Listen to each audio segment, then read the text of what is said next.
Thank you, Michael. Let me thank City and State as well as a whole for convening this conference, this forum on property taxes. Thank Effective New York, Bill Samuels, for addressing many of the pressing issues that are facing the New York counties. My name is Stephen Aquario. I'm the Executive Director of the New York Association of Counties, responsible for serving, representing, and educating New York's 62 counties. I'd like to introduce our panel here. First, let me start with an introduction of Michael Hein. Michael Hein is the Ulster County Executive who assumed the office of County Executive in 2009, serving as its first and only county executive as the last county to enact a charter form of government. Over the past 6 years, County Executive Hein's administration has earned him a national reputation as a leader, as he was named the 2014 Public Official of the Year by Governing Magazine, the preeminent publication covering politics, policy, and management for state and local government leaders outside New York State, as City and State would be our preeminent publication here in New York. Sitting next to County Executive Hein, call your attention, and the bios are in the books before you, County Executive Maggie Brooks. She is the first woman to serve as the county executive of Monroe County since its establishment in 1821. Maggie became the first Monroe County executive ever to be re-elected to a historic third term. A large priority of County Executive Brooks' administration has been working with public and private sector partnerships to create jobs, promote investment, and grow the economy in Monroe County, which is in western New York. City of Rochester sitting in Monroe County. Under her leadership, the county has helped over 1,000 businesses set up shop or expand their operations locally, resulting in over $5 billion in new investment. Finally, I'd like to call to your attention County Executive Steve Newhouse. County Executive Newhouse assumed the office of Orange County Executive in 2013. Prior to that, serving from 2008 to 2013 as the Town of Chester Supervisor. County Executive Newhouse ran on a platform of stressing economic development and transparency in government. He serves in the Navy Reserve, and one of his proudest achievements is this regard, serving in the Navy, and I've spoken to him many times about this role, being in the Naval Reserve and meeting people all across the state and the country. So thank you to our County Executives panel. So why are we here today? We're here today to talk about property taxes. And I think it's important as we stand here in 2015 to pause for just a minute to think about where we've come from, this unit of government called county government, which is also applicable to New York City. We've been levying property taxes since the late 1600s. This is no foreign form of revenue here. I imagine it was imported from England when we had, in the late 1600s, 12 New York counties established. If you look at the names of the downstate counties, at least two of them on this panel here today, Ulster, Orange, the boroughs of New York City, the Long Island counties of Nassau and Suffolk and Westchester, all British forms of government. Our purpose of levying property taxes, going back to our origins, was for local purpose. I'll submit to you today, again, the purpose of property taxes is for local purpose. If you had a house, a dwelling in the early 1700s, the levy was based on the size of that dwelling, how many windows you had, how many spaces, how many rooms were in, how much room was in that dwelling. That became the levy and your share of property tax. We had the sheriff, the sharif from England in the 1600s. The county clerk came. Our purpose was infrastructure. Our purpose was public safety, the courthouse, keeping an organized society for deeds, and running local government, building roads and bridges. In 1966, Governor Rockefeller accepted the federal government's offer, if we fast forward, the federal government's deal to pay for half of Medicaid and split the state share with county governments 50-50. For every dollar the federal government would pay, 50 cents, The state would have to pay 25 cents, and the county would have to contribute 25 cents. That was the first year, 1966. The county share was around a little over 100 million, 112 million. Fast forward to today, the New York counties are now paying $8 billion with a B. Remember, property taxes raised for local purposes. We're sending $8 billion for property taxes to Albany to pay for a state program. In that same time period, the state became used to and relying on using local taxes to pay for state services. We now have 9 state programs, just 9 of the dozens of state-mandated programs, 9 programs that are consuming 99% of the county property taxes from counties all across this state. That means our homeowners, our renters, our businesses are responsible for 9 state-mandated programs that consume 99% of the property taxes collected by the counties across the state. That figure may be unbelievable, but it is true. If we were a bank, if the counties were a bank, then the state is withdrawing from the local taxpayers nearly $150 million a week for Medicaid expenses.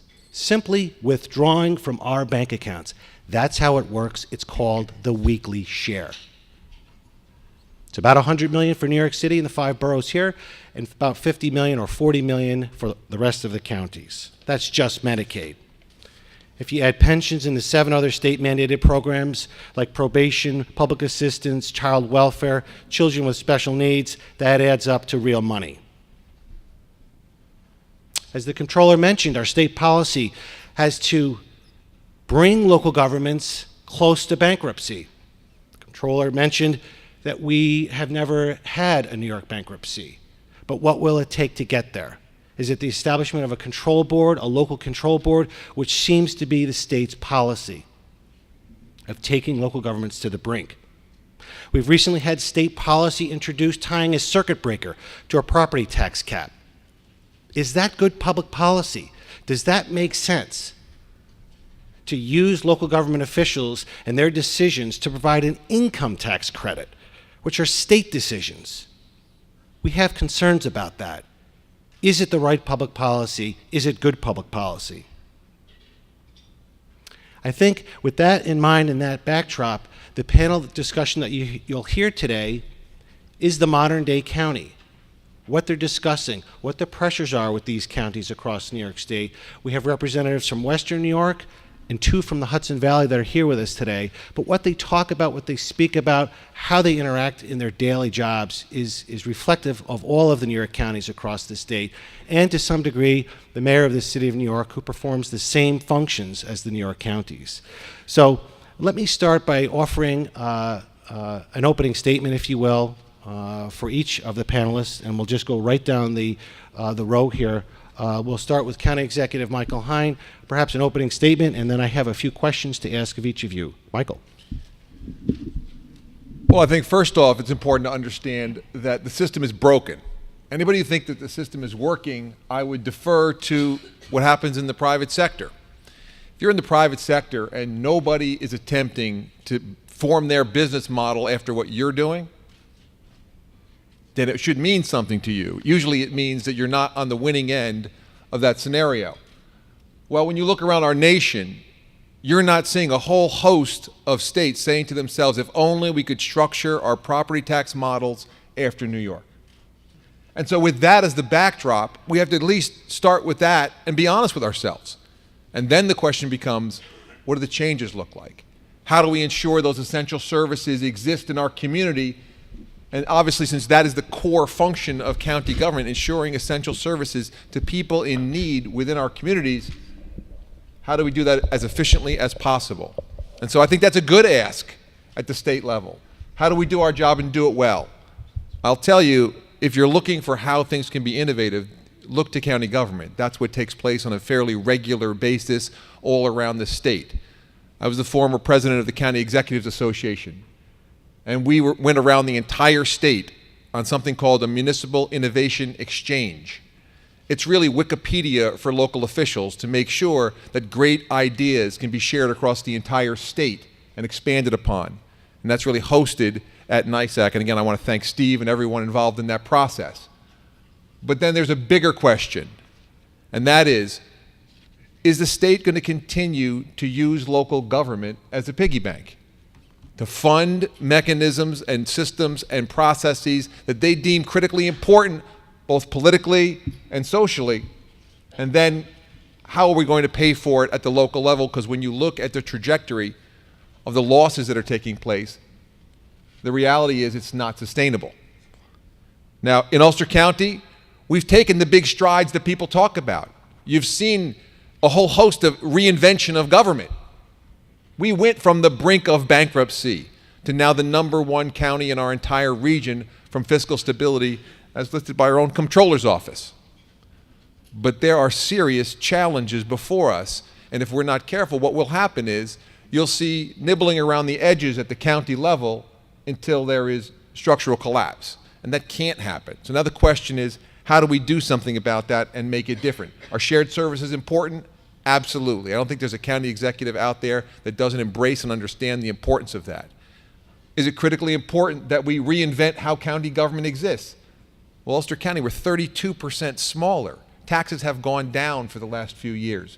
The question is, how can you continue on this path if you're continuing to have rising and elevating Medicaid costs across the entire board, especially in an environment where elevated taxes are negatively impacting local economies, local populations, and turning upstate New York into somehow a second-class citizen in the process. So it's important that we partner. I tell everybody, if you really like the water that you drank this morning, it came from my county. We provide about 75% of the water for New York City. And so what I would tell you is we truly are a partnership. We all are one New York, and we want to make sure that it works. The system, like I said earlier, is broken, and it needs to be fixed. And so serious reform is necessary, not, again, nibbling around the edges. Thank you, Steve. Thank you.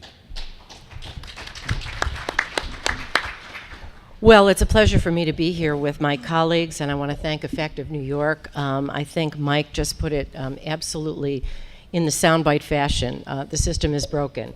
I represent Monroe County. This is my 12th year as county executive. And Monroe County has the highest property taxes as it relates to home values, not just in the state, in the country.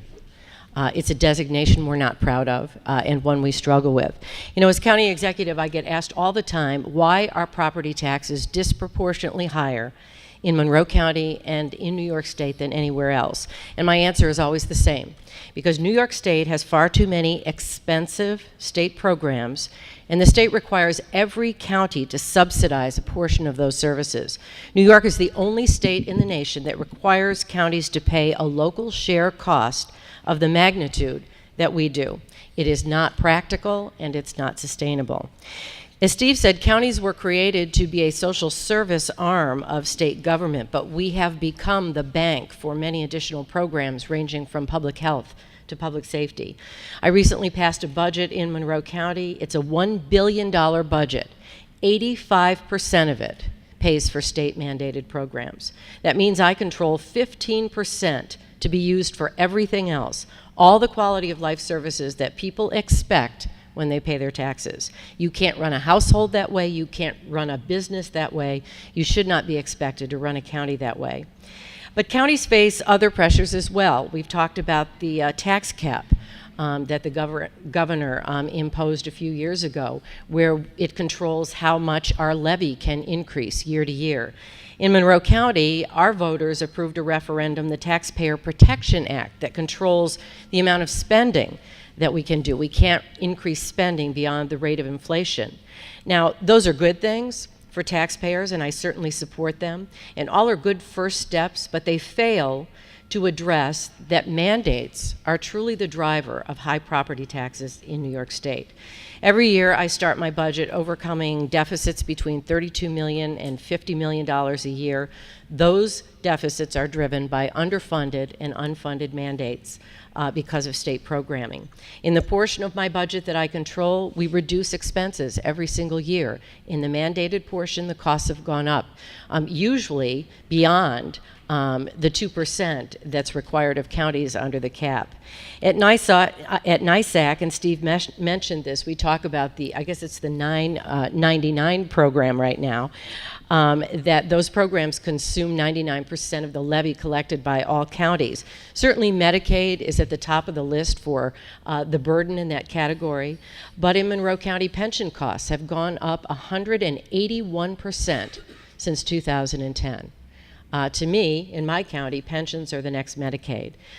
In Monroe County, those 9 programs consume 96% of our levy, but if you combine those with other mandates like jail costs, suddenly mandated programs consume 213% of my levy. Counties have 2 major sources of revenue, property taxes and sales taxes. I've already spent the property taxes on programming and nothing, what do I do to pay for the rest of the programs? When the levy runs dry and we choose not to raise taxes or increase the burden on families and businesses, we're left with tough choices about how to balance our budgets. Do we eliminate the Sheriff's Road Patrol, senior programs, services for veterans, preventive services for children and families? Do we close parks? Do we close community hospitals? Do we stop fixing roads and bridges? Well, all of those things that I mentioned are things that counties are doing. Some are doing some of those, some are doing all of those things. We are increasingly being forced to choose between bloated state programming and local services. We heard earlier about counties in fiscal distress, but my opinion, before we make judgments about the financial success or failure of individual counties, we really need to be honest about the true challenge for local government. And at the county level, it's mandates. We also need to be honest about the hundreds of efficiencies and shared services adopted in counties across the state. You know, before there were caps, before there were freezes, county leaders were committed to being incubators for reform and innovation to protect our quality of life. We know how to run governments that live within their means. We know the answer to the question, though. Why are property taxes disproportionately high in New York State? And the answer is mandates. And as you will hear as we flesh out our discussion today, we also know some of the solutions. But the main solution is this, and I say this every year in my budget address: fix the mandates and you fix counties. We are not going to be able to cut our way out of fiscal distress, consolidate our way out of fiscal distress, and we certainly can't tax our way out. If I were to get off of the controller's list, I would have to raise taxes by $100 million in Monroe County. We can't do it. It's not reasonable. It's not practical. I'm a big believer you can improve outcomes and reduce costs. I think counties do that every day, and I look forward to the rest of our discussion this morning. Thank you.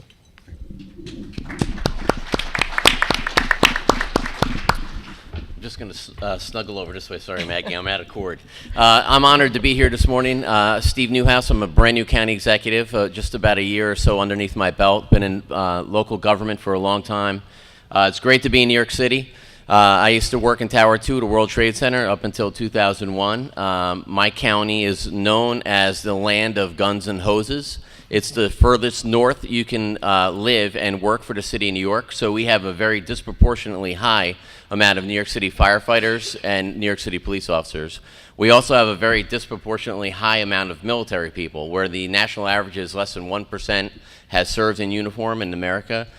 We have about 7 to 8% of our population is either currently serving or has served. West Point is a home in Orange County, as well as Stewart Air Guard Base and some other military institutions. I was glad to see the Orange County numbers up on the board. It's the first time I've seen the $730 million. Last year when I came in office, we had a $760 million budget.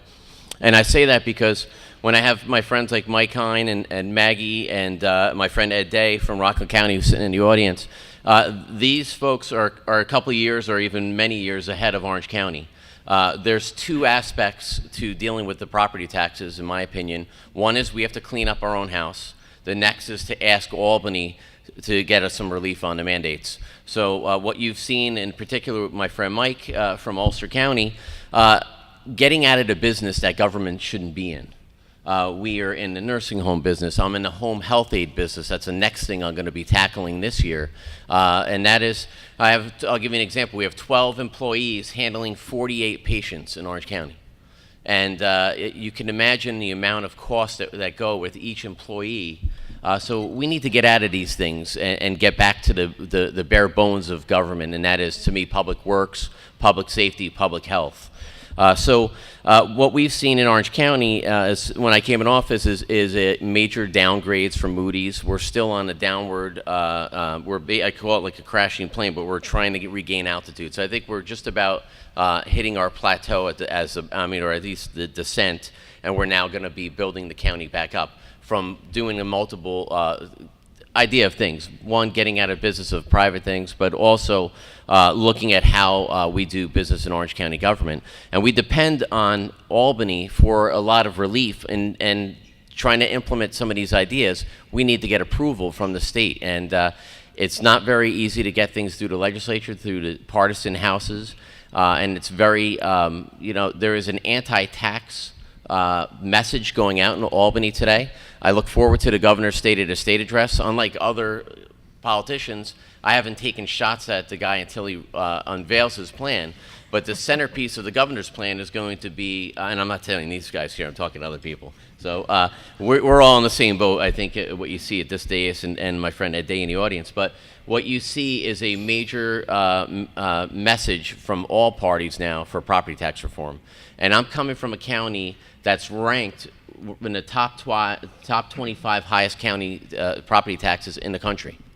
Westchester's #1, I believe, still. Orange County's in the top 25. So we'll talk about how that impacts my county later on, and when we're trying to attract doctors and engineers to the different businesses we have in our community. But one other thing I wanted to mention is consolidations. Consolidations are sexy. It's a great word. Everybody says, let's do it. The burden of the consolidations, I believe, is going to fall on counties, because I'm all in favor of it. I'll give you an example. I have at least a dozen private dispatchers in Orange County from different villages and towns that handle their police and fire calls. I have a 911 center that I think my colleagues will agree with me is probably one of the nicest in the Northeast. It looks like Mission Control. It was built in the immediately after 9/11. They've shot major movies there. We had Kevin Bacon there a month ago. We had the people from Zero Dark 30 3 months ago. It looks like Mission Control. We handle, it is 100 times better than the local dispatchers have in my county. And I can see in the spirit of consolidation, when the towns and villages are under same pressure that we are here, that you're going to see them saying, we're getting out of the dispatcher business, you handle it, and the county will be forced to handle that. And that goes forward with other things. My friend Ed Day was a legislator before that, and some of the other folks. We've been in government. Maggie's been in for a while, so has Mike. You've never seen consolidation really come to the table. It's been talked about, but never happened. I will tell you, last year was the first time in my history that I've been a local town supervisor and a councilman where I had 4 of my local 32 police departments come to me and say, we want to get out of business, let your sheriff's office take care of it, we can't afford it anymore. I see that coming down the pike when you see more pressure with the tax cap, more pressure with mandates coming down from Albany on these local governments. So we as counties are kind of sandwiched in between, which to me, I look at as an opportunity. I go back to the Winston Churchill way of things, never let a bad economy or bad situation go to waste. Because like we started out earlier, would you ever do this in the private sector? Some people tell me, if you had a government do-over day, would you create government in Northeast like you have it today? All these different layers, all these different mandates on it. So I think we have an opportunity, unfortunately, with a crisis, to really make the changes we need. But we have to be on our A game. That's why you see us very active with the New York State Association of Counties. You see us, the whole group of us will be up in Albany tonight pushing our legislators and the governor to hopefully remember us when they start looking at their priorities for 2015. So I'm excited. I'm very optimistic. I'm a military person, so you have to remain that way. And you have to succeed. There is no going back. So I look forward to the discussion. Thank you. So two revenue streams are available to the counties to operate local government services, to run the jail, law enforcement, public health, veterans programs, Meals on Wheels, quality of life programs for our older adults, roads, bridges, construction, mass transit projects, sales tax and property tax.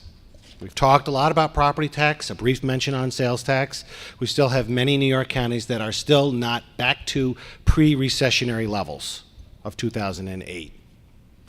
And the days where we were collecting an average of 4% increase in sales tax each year, which was the case prior to the Great Recession, is no longer the case today for the counties. We are on average just below 2% growth in sales tax.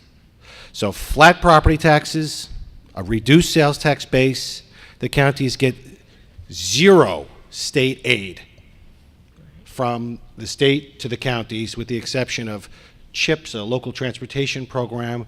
We receive partial reimbursement for state-mandated programs and services like Medicaid, child welfare, public assistance programs. We lost revenue sharing in the early 1990s. If you look at the chart we handed out in front of you, on the first page, there was a projected county fiscal gap as of September of 2011. I call to your attention this chart because it shows all things current at that time. What was the gap before the counties? Revenue, property taxes, sales taxes, and the mandates we've discussed here today. That's what the picture showed us. $6 billion gap between available revenues and available expenditures as we trend forward, which we need to do in government. We need to know 5-year planning. If you turn the page, on page 3, you could see after the direct actions of the state, as the state controller mentioned, the Medicaid hard cap. If we look and see what happened with the direct actions of Tier 6, the Medicaid cap, a new pension tier, county officials reducing assets. We were in the nursing home business since the 1800s. We were in the nursing home business. Local taxes, local purposes, the almshouse. That's what it was called, for the poor. If you didn't have a place to go, we brought you to the almshouse. We made the tough decisions. The state enacted mandate relief, true mandate relief. And if you look at that gap on page 6 now, it dropped to $4 billion. But the gap remains. All things as we know it. Property tax cap, in law. E.J. McMahon, you'll hear, and I see in the audience here today, advocates strongly for a permanent cap on property taxes.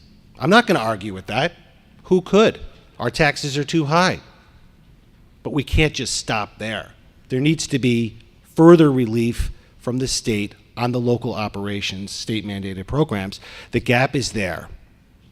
Michael, as the Ulster County Executive, how do you see governing in these out years with a structural fiscal gap? You can't deficit spend at the county level like the federal government or other units of government. How are you going to manage through local government with this projected gap?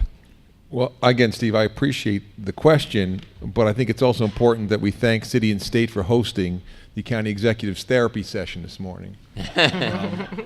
We are going to have real serious challenges.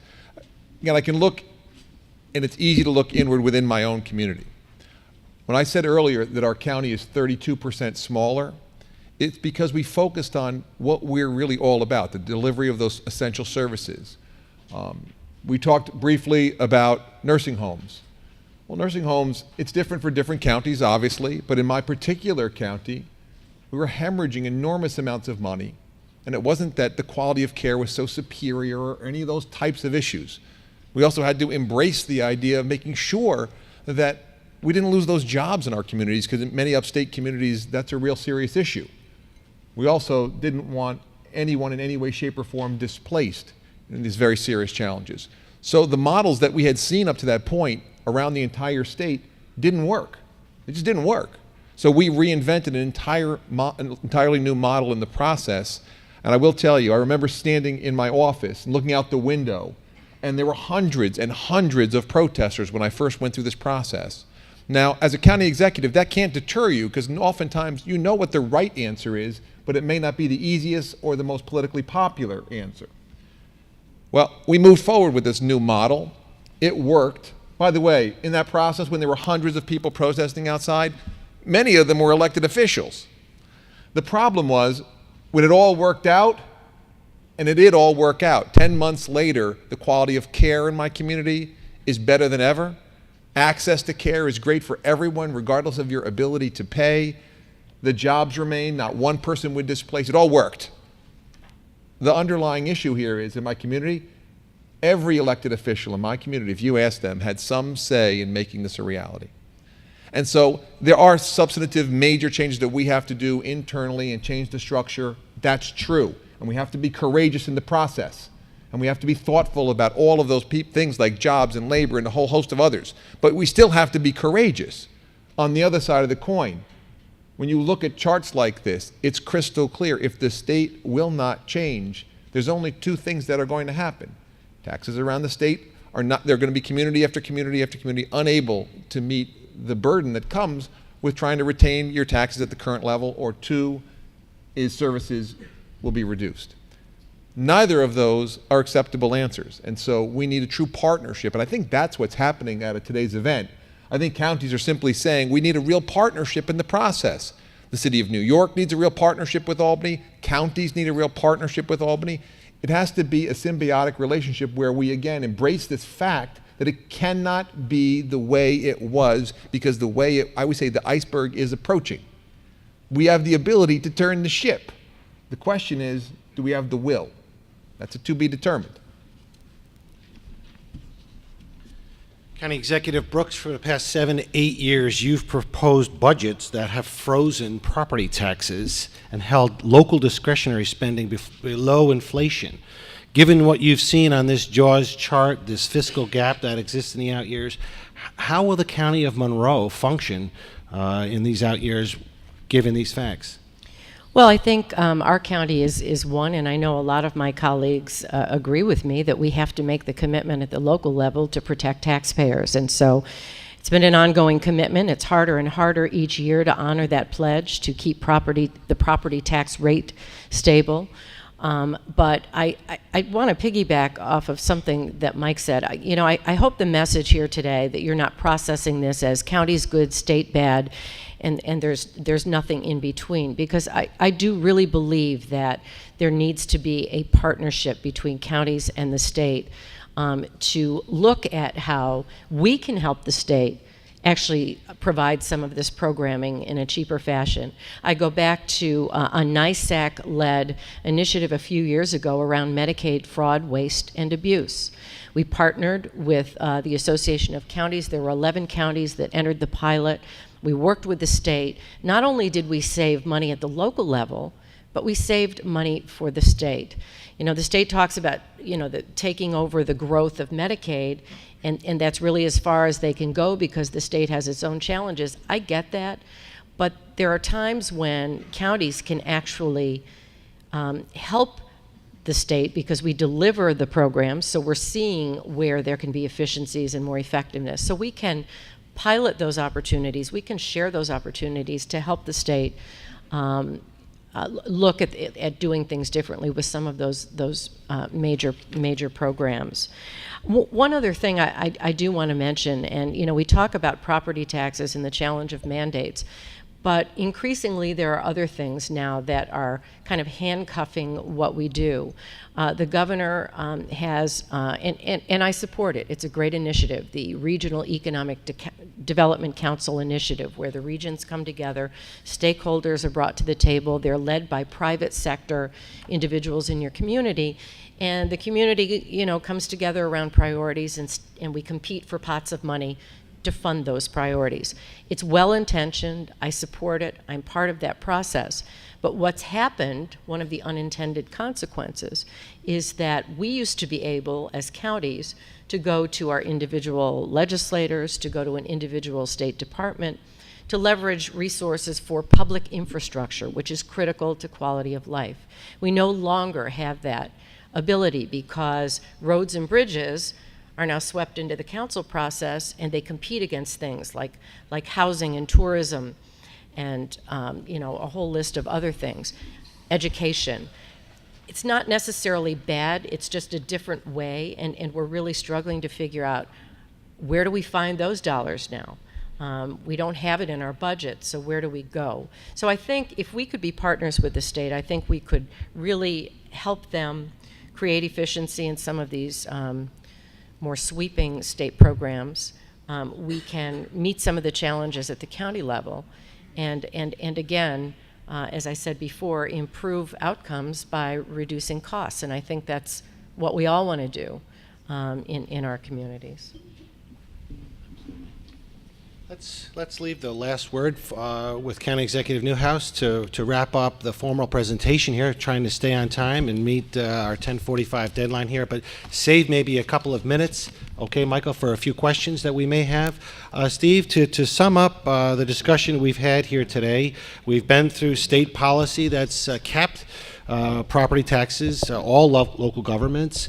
In 2012, we've just lived through, or are going to be going through, a few years here of a rebate program, provided local governments stay under a tax cap, and we now have another proposal on the table with a circuit breaker, again, for certain homeowners, provided local governments stay under a tax cap. A lot of state policy intersecting with local government operations. We've talked about the JAWS chart. Reflections from your perch. Okay, I'll try to be as brief as possible. I'm one of probably the rarities that actually supports the tax cap because I'm a young guy. I grew up born and raised in New York, and I see a lot of people being forced to leave here. My age, younger people. That we just did an early retirement incentive last year in Orange County. 113 people took advantage of it. 80% of them left the state as soon as they took their last check, and you can't blame them. They're paying at least $1,000 a month property taxes on the average, and they're going down to places like the Carolinas that are less than $1,000 for a year. So it's not a no-brainer why people are doing this. So I think we do need to reverse that trend, and that's why I'm very optimistic to see what happens with the state of the state tomorrow. Despite political differences with some of the politicians, I think it's the right direction to go to. It's just who's going to bear the burden? Are we going to end up carrying the bag at the end of the day? I'm lucky in Orange County. We're the second or first, depending on the year, fastest growing counties in the state. We have to capitalize on what we're good at or what we have. My economy is booming. I have medical and engineering are on the upswing that I can't ask for more. We just married with Toro College, which has moved their College of Osteopathic Medicine to Orange County. We're now going to grow that in the next 2 years and have not only a master's degree for biology, but a school of pharmacy. So it'll be the only school of pharmacy between Albany and New York City. These are good, sexy things. But the caveat on that is you want to attract those graduates to want to stay and work at some of your facilities. They're going to announce that Westchester Medical and their group have now married with some of our hospitals in Orange County, St. Luke's, Cornwall, and going all the way up to Kingston and Michael's area. These are good things, but we need to be able to retain and attract the best young professionals, so we don't have this brain drain that New York is famous for. So I think the property tax is a big thing. When you're trying to recruit a young graduate from medical school or a young professional, the whole quality of life matters. They'll pay more, but not too much. I'll tell you, I'm talking from my own experience. I'm probably one of the youngest executives in the state. So I think we have a great opportunity here. We have a lot of challenges here. when you talk about infrastructure, it's one of the things that New York is famous for, probably the worst infrastructure. We have reallocated our assets in Orange County, like I said, getting out of the business we shouldn't be in. And now this year, we probably have a banner year for infrastructure. We're doing more roads and bridges than in the last 10 years combined. I have bridges that are out since Hurricane Sandy. Out, major bridges, not just going over a puddle, but I'm talking about 3-4 strand bridges that are now under construction. These are good things. I'm not trying to sound like FDR, but you have to take advantage of the situation in front of you and be prepared to change and be creative, because that's all that these folks to my left have been able to be successful, because they've been able to adapt and overcome. So I look forward to your questions. Thank you. Yeah, we have time for a couple of questions. Right here. Hi, Howard Kior from Evercore Wealth Management. I was wondering, I know we're talking about property taxes, sales taxes, harder to budget year to year, and a big part of the revenues of counties. Any discussion about expanding the base, collecting more from services, accounting, hairdressing, dry cleaning, rather than take some of the burden then potentially off of property taxes and shifting it that way? I'll take a stab at that, and if folks want to chime in, that is something that needs to be discussed. We should have that on the table. The governor created a tax commission. I believe 2012, New York State created a tax commission. It focused on income tax changes, corporate tax changes, but we advocated that it should look at the sales tax base. Why is caviar exempt? Why are luxury items exempt from taxation when certain ones are taxed? So we do support looking at the existing, what is being taxed, what's not, have a discussion about it, look at what other states are doing perhaps. These have not been changed in a long, long time.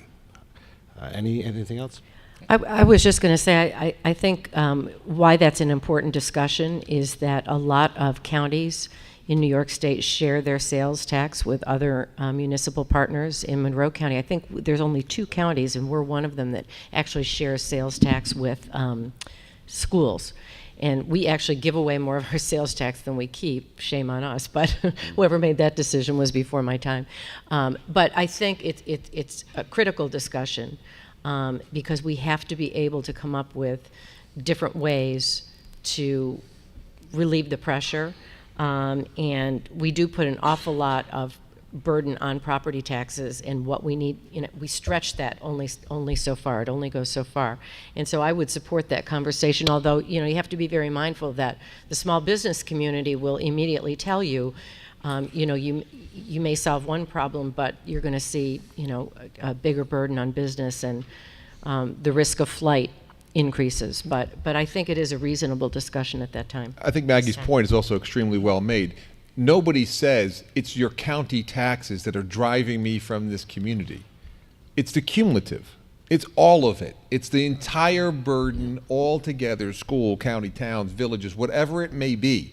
Sales tax is a portion of that process. So there's no question that from a mathematical equation perspective, impacting what's covered in sales tax would absolutely play a part in that. But it also is simply masking the underlying structural problem that exists, and that is that you have to address mandates and make big and sweeping changes. And I'll just add my 30 seconds on it. I wouldn't want to tax my way out of making these responsible decisions. I would have no problem looking at people that are skating through that aren't being looked at now, but we have so many opportunities in front of us in Albany and in some of our counties to make the changes. People are just afraid to make difficult decisions. It's not easy for change. We know that.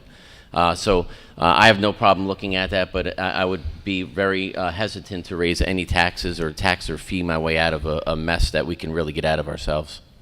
We have time for one more quick question. I'll go way back here.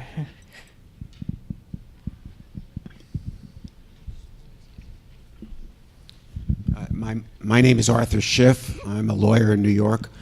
It sounds like, and perhaps later in the program, we're going to hear solutions that you're suggesting, but I really haven't heard any major solutions to eliminating the mandate problem.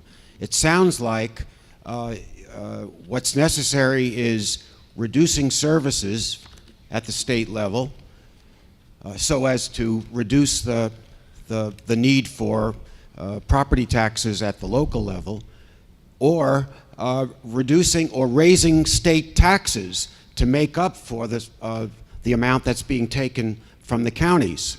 Could you comment on that? I would add a third option, and that is asking the state to do what we've done at the local level, and that is really examine the cost of the service being provided. There was a very dramatic proposal, and I'm not sure this is the answer, but it was a portion of the solution. NISAC put together a spreadsheet. If the governor took the $1.5 billion surplus that he is trying to spend right now and reduced every county's Medicaid portion by 44%.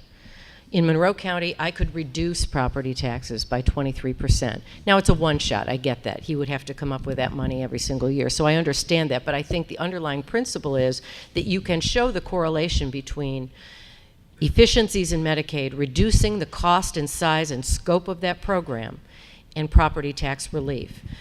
There have been plenty of ideas kicked around. We don't need to reinvent the wheel. There are very concrete proposals on the table from various task forces through the years about how you reduce the cost of Medicaid in New York State.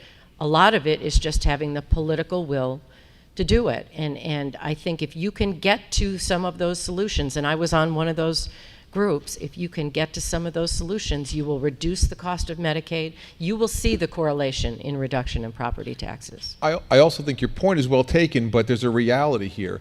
You can reinvent how you deliver those essential services. That's a part that often gets, the question works with the presumption that somehow the way it's being done now is done well, and so you'd have to either reduce services or raise taxes to keep it going. I disagree with the whole premise. I don't think it's being done well. I think it's being done really poorly. Our taxes have gone down at the local level in my community. We've reduced the size of our operations significantly in the process, but more services are available today to people in my community, to the citizens of Ulster County, than ever before. So more services, less cost. It is possible, but you have to work in the middle, which is reinventing how you deliver the service. And it's the same thing we're all going through in Orange County, where I am now. We have the least amount of employees in 25 years, and we're not offering less services. But New York is known as a Cadillac for giving out benefits and services. That needs to be looked at. It's the untouchable thing. People don't want to go there because it's, Maggie alluded to it as well. It's just politically difficult to do. But we've reached the end of the rope. And try traveling upstate in what's referred to as the Rust Belt, all those areas. Maggie goes through it on her way up there. I don't know if you're actually officially part of it, but a lot of communities upstate New York are struggling. So it's time to reinvent government. It's time to really have the guts to make those changes. That's the only way we're going to survive here in the Northeast. I listened on the way here about how all the European countries are investing money. Mercedes-Benz in Georgia, they just landed a thing, all going to the south. So we have a lot of work to do. Again, I'm very optimistic, but we need to change the way we do things. New York State, let's just talk one last thing. The SECRA takes 3 to 5 years on an average to get a project approved in New York State. 3 to 5 years. Try competing with most of the other states in the country. That needs to be reformed. That's a mandate that comes down from Albany on the layers of review that have to be done. We're all for being environmentally friendly. Develop what you can develop and you preserve what you can preserve. But 3 to 5 years is really the number one thing that can prevent you from being competitive outside these states. All right, that's it. I'd like to thank all of you for giving us your attention and City and State for hosting this forum. Thank you very much.